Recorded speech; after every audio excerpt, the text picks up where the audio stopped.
এখনো তৈরি হয়নি ট্রাইব্যুনালের গাইডলাইন, আশঙ্কায় গোটা রাজ্যের ডিলিটেড ভোটাররা।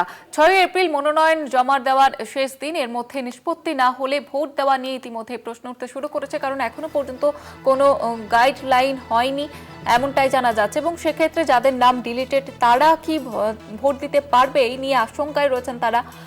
এখনো পর্যন্ত ট্রাইব্যুনালের গাইডলাইন তৈরি হয়নি, আশঙ্কায় গোটা রাজ্যের ডিলিটেড ভোটাররা। এবং 6 এপ্রিল মনোনয়ন জমা দেওয়ার শেষ দিন, এবং এর মধ্যে নিষ্পত্তি না হলে ভোট দেওয়া নিয়েও কিন্তু প্রশ্ন উঠতে শুরু করেছে। এবং যেমনটা আপনাদের জানাচ্ছিলাম যে এখনো পর্যন্ত কিন্তু গাইডলাইন তৈরি করা হয়নি ট্রাইব্যুনালের, এবং যে কারণে গোটা রাজ্যের ডিলিটেড ভোটাররা তারা আশঙ্কা, ইতিমধ্যেই যাদের নাম অতিরিক্ত ভোটার তালিকাতেও ডিলিটেড দেখাচ্ছে তাদের ট্রাইব্যুনালে আবেদন করার যে কথা ছিল, তবে এখনো পর্যন্ত গাইডলাইন হয়নি এবং সে কারণেই তারা চিন্তায়। আমাদের সঙ্গে টেলিফোন লাইনে রয়েছেন আমাদের প্রতিনিধি সত্য সুন্দর ভট্টাচার্য। সত্য সুন্দর, দেখো, বিচারাধীন ভোটার যারা, তারা ইতিমধ্যেই যারা আন্ডার অ্যাডজুডিকেশন রয়েছেন তাদের মধ্যে সেই বিচারাধীন ভোটার তালিকা থেকে যারা বাদ পড়ছেন তারা কিভাবে বিধানসভা নির্বাচনে ভোট দিতে পারবেন সেটা নিয়ে কিন্তু একটা আশঙ্কা তৈরি হয়েছে বা একটা প্রশ্ন তৈরি হয়েছে। তার কারণ সুপ্রিম কোর্টের নির্দেশে যে ট্রাইব্যুনাল গঠনের কথা বলা হয়েছে, সেই ট্রাইব্যুনালের পরিকাঠামোগত বিষয় কিন্তু এখনো যথাযথভাবে তৈরি হয়নি। সেই বিষয়টা যেরকম রয়েছে, তার পাশাপাশি কমিশনের তরফ থেকে যেটা জানানো হয়েছে যে প্রথম দফার 152টি বিধানসভা আসনের নির্বাচন 23শে এপ্রিল, তার মনোনয়নপত্র জমা দেওয়ার শেষ দিন হচ্ছে 6 এপ্রিল।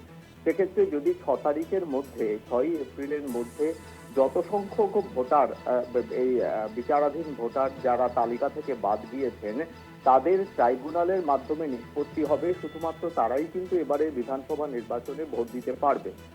অনলাইন এবং অফলাইনের মাধ্যমে ট্রাইব্যুনালে আবেদনের প্রক্রিয়া শুরু হয়েছে, কিন্তু এখনো স্ট্যান্ডার্ড অপারেটিং প্রসিডিওর অর্থাৎ এসওপি বা গাইডলাইন কি হবে সেটা কিন্তু এখনো পরিষ্কার নয় বা স্পষ্ট নয়। সেক্ষেত্রে যদি পরিকাঠামোর বিষয়গুলো ইতিমধ্যেই মুখ্য নির্বাচনী আধিকারিকের তরফে মুখ্য সচিবকে চিঠি দেওয়া হয়েছে।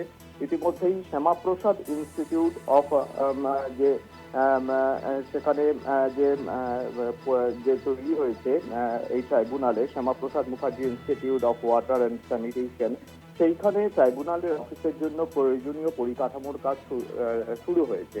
সেক্ষেত্রে যদি সোমবার দিনও সেটা শুরু হয়, তাহলে একদিনের মধ্যে এই প্রথম দফার নির্বাচনের জন্য কত সংখ্যক ভোটারের বাদ পড়া ভোটারের নিষ্পত্তি হবে তার উপরই নির্ভর করছে সেই ভোটাররা এবারে বিধানসভা নির্বাচনে ভোট দিতে পারবেন কিনা।